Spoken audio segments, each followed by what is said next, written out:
વડોદરાના સાવલી તાલુકાના અસોજ ગામેથી નકલી નોટોના મોટા રેકેટનો પર્દાફાશ થયો છે.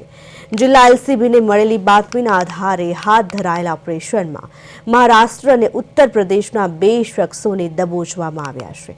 અસોજ ખાતે ભાડે મકાન રાખી પ્રિન્ટિંગ મશીન મારફતે નકલી નોટો છાપવામાં આવતી હોવાની માહિતી સામે આવી છે. પોલીસે આરોપી નરેન્દ્ર પાલ અને હેમંત જાગીર પાસેથી ₹500ની 14 નકલી નોટો કબજે કરી છે. બંને આરોપીઓ ખાનગી કંપનીમાં નોકરી કરતા હોવાનું પણ જાણવા મળ્યું છે. પોલીસ દ્વારા નોટો છાપવા માટે વપરાતી ઇંક અને પેપર અંગે તપાસ કરી રહી છે.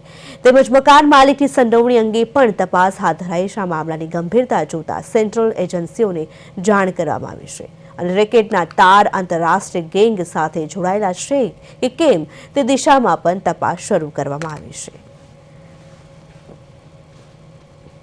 સાવલી રોડ ઉપર આસોજ ગામની એક ઓરડીની અંદરથી નકલી નોટ બનાવતા 2 ઇસમોની ધરપકડ કરવામાં આવી છે.